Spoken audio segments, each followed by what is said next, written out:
So let's talk about, it's called demonstrative. Are they demonstrative adjectives or what? English people will say what that is. I'm not sure. But then there is something like this, these,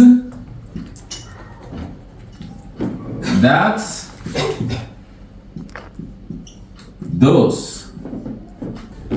Here, I'll give an example that has got something like this. So this would have ni at the end of the noun. We will be changing the noun. Instead of, let me give you an example first.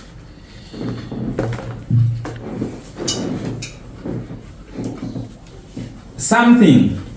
In Dholuo, something is gimoro. Gimoro is something. Gimoro.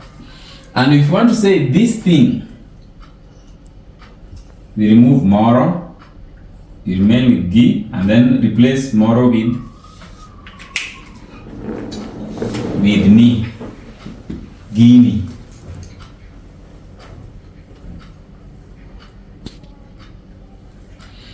If you want to say these things, so Gini is this thing. These things.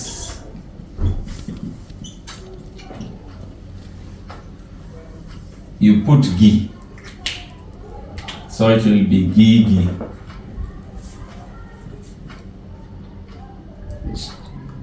These things. That thing.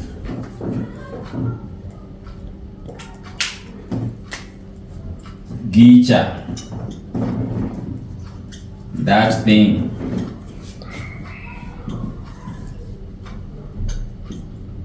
Those things.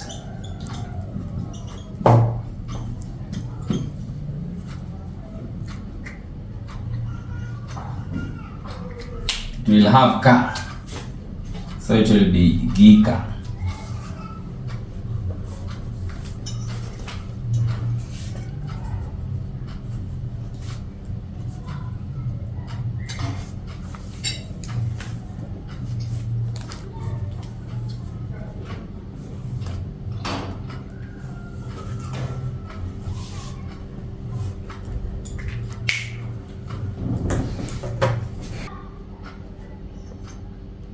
Gini, this thing.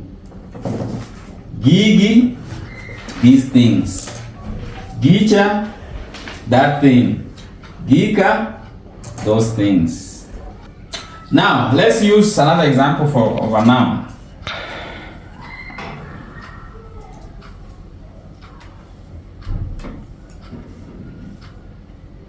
Let's use ot. Ot means home, house. Or dala. Dala would mean home. Okay? So let's start with dala. How would you say this home? Gidal. This home. No. Remember, this gi was because we got it from Gimoro. The only thing we were adding is these ones. And I put them here. For this, you take the noun and add ni. Take the noun, add gi. Take the noun. So the noun is here. Dala. Okay? Hey, this home? Dalani. Dalani.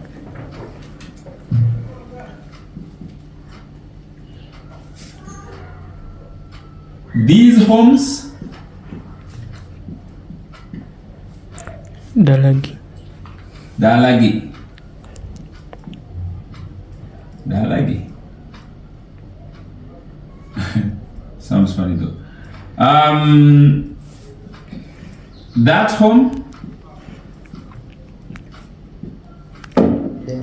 Dalacha. Dalacha. This dalagi is not commonly used. There is a different word for it anyway. But let's continue. That home is dala. Dalacha. And those homes? Dalak. Again, that's a rare one. Those homes. Let me just write it so that you get the whole thing. But again, this is also another strange one. So, ought.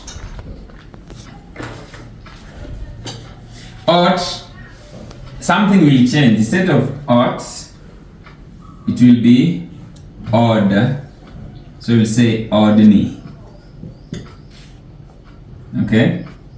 Ordinary. And with this now you can guess the rest. Audicha. But something is going to change again. When now it is in plural, ought in plural now becomes ute.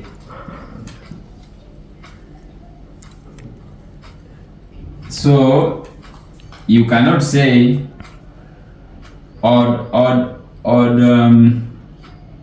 odigi, because these means it's already in plural, and plural is ute.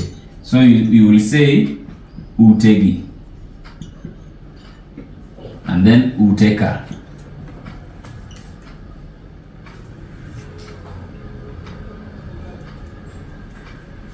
Okay.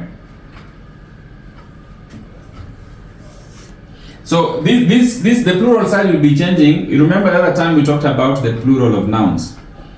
So once you remember the plural of that word, it's the one that you will use to add this cha and ka. You must know the plural of it first.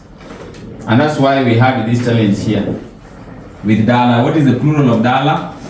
It's not dala. The plural of dala, I think in Uganda it's mir or something.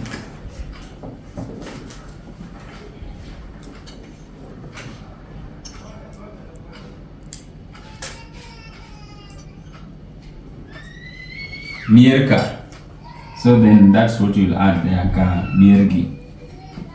Something like that.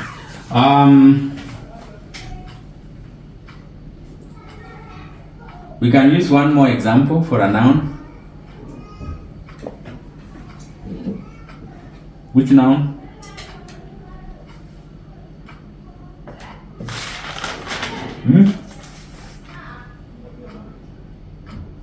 Give me a noun.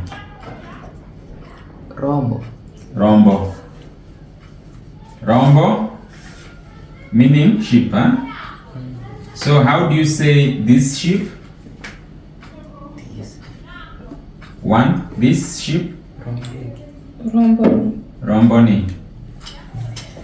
And those sheep, many of them, those? Romboka. Rombo. This one will change to rombeka. Because rombo in plural is rombe. It doesn't stay as rombo. So you must know it in plural first. So after it has changed to rombe, then you add ka. The same way, these sheep will be rombe, rombegi. But that sheep, one sheep would remain rombo, rombocha. So you need to know the noun in singular form and add ni for this, add gi for these. No, in singular it would be ni and cha. And then for plural, in plural you have to know, change that noun in plural and add gi and ka. Okay?